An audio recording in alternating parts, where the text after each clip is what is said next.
Alright, it's a long-awaited sequel coming in. It's been a long time. I shouldn't have left you without a dope beat to step to. To step to. To step to. Okay, we're finally back with part 2 of my round at the PGA West Mountain Course. I'm already 18 over after the front 9 and things aren't looking any better here on hole number 10. This is actually a pretty nerve-wracking hole as you are playing in between all of these homes that you see there. And as a hacker with a wide left and also a wide right miss, this is not the ideal course layout for me. And man, I'm just going into trouble after trouble. Got a bunker shot here, and spoiler alert, this is just one of many on the back 9. Though this was surprisingly a good out. I do, however, have a very long putt. Now the first putt here was a pathetic little dribbler of a putt. And for the second putt, it's another sad dribbler. So I start off with a 3-putt triple on hole number 10.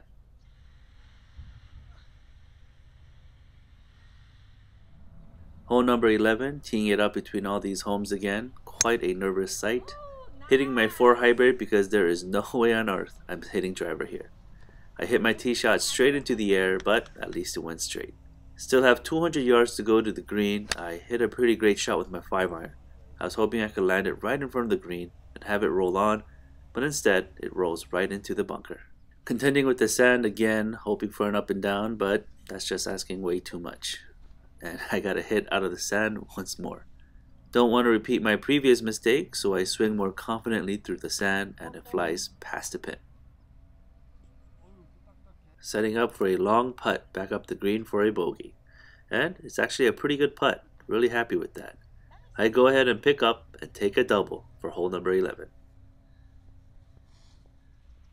Now here at hole number 12 is where I showcase a wide variety of the misses I have. Starting off with a thin 4 hybrid tee shot that banana slices just a few inches off the ground. Shot number 2 is a newer addition to the miss bag, but it's a regular now. The instant pull left. That shot tracer is nowhere close to the actual ball flight of that shot. It immediately heads to the left towards those tall palm trees, pretty close to the next hole's tee box. I was hoping I could find it along there, but I didn't want to take too much time looking for it. So I went ahead and just dropped in the area to save time.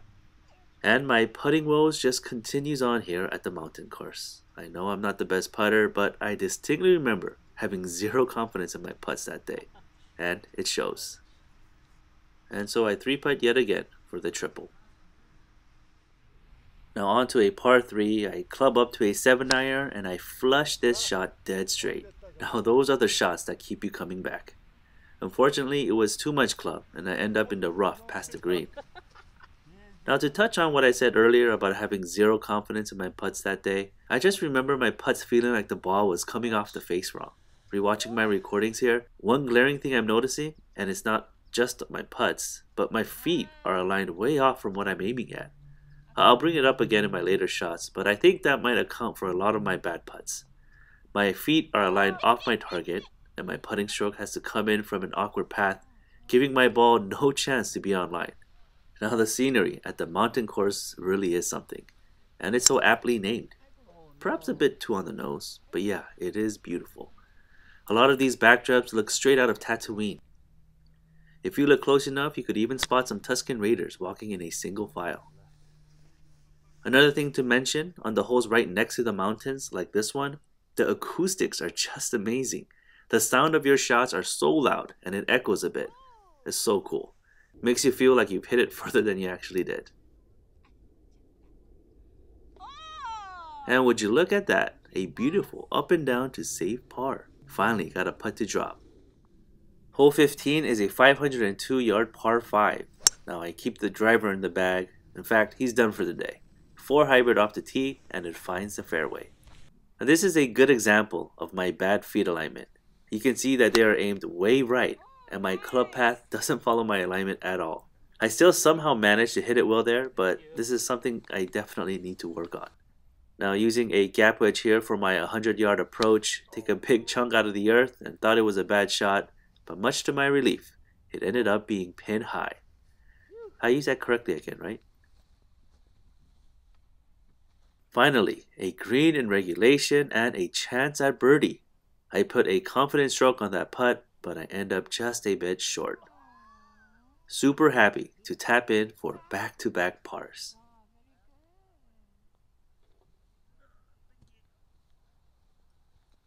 Now we're at the par 3, hole 16, which is the signature hole of the course. It's an island green surrounded by a sea of rocks.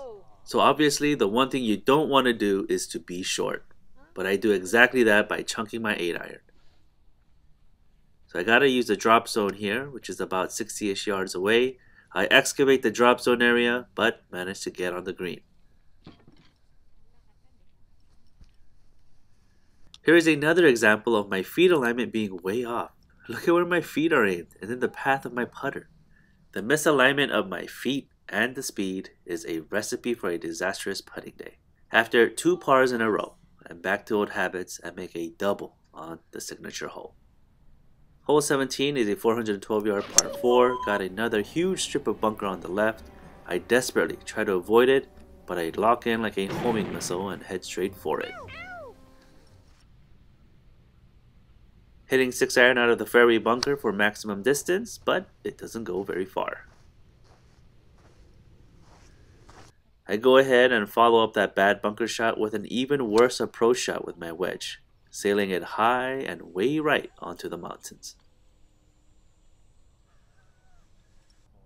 So here I am, taking a drop and trying to recount the strokes so far. Yeah, a lot of my time is spent trying to remember all the strokes and penalties. Chipping for 5 already, and no amount of telling the ball to sit will make it sit, but still feels like it will. I got a chip back onto the green, and I pretty much give up. I figure it's already a blow-up hole, and I'm too lazy to go pick up my putter. So I try to tap in with my wedge, but fail, and it becomes an even worse blow-up hole, taking a quad for hole number 17. Last hole of the round, let's try to end it on a good note.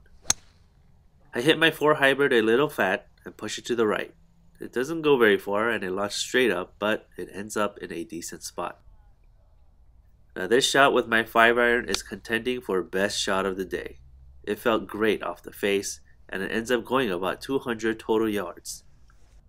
Just 95 yards to go to get on the green. I take a somewhat full wedge shot with my 56 degree, but it was too full of a shot. I sail past the flag and I have to putt back down. Now for my birdie putt, I know I didn't read it very well. And I probably wasn't even aligned correctly anyways. I go past the hole and I have a somewhat makeable putt for par.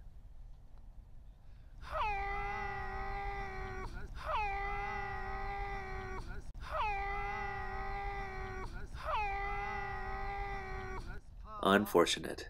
Would have been nice to finish with a par, but oh well.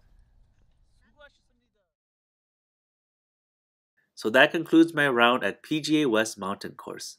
Been wanting to play here for a while now, glad I finally got to. Not too thrilled with my score, but like with most of these bucket list type courses, I'm just happy to be here. So as you can see, even with those 2 pars, I only shoot 1 stroke better than the front 9. It's been a few videos since my last over 100 round, but that seems to be the norm for me lately. Don't know if it's just me getting worse or if these few bad rounds are outliers. In any case, golf is hard. I don't have much of an excuse though. I haven't gone to the range in months, and the only practice I get in are the few balls I hit before tee time. So yeah, I have no one else to blame but myself. Hope to get back on the right track in the next few rounds though. So yeah, quite obvious there is more bad than good this particular round, but to focus on the positives, I did hit a few really nice iron shots. That putt for par on hole 14 was pretty clutch. But yeah, got a lot of stuff to work on. Anyways, I have one more course vlog from the Palm Springs area. This time it's in a really random place. Random because we only decided to play there at like 10 p.m. the day before. Just so happened to find early morning tee times, was relatively cheap, and I had never heard of it. It's called Indian Springs Golf Club, and it's part of a restaurant called Big Rock Golf and Pub. Huh,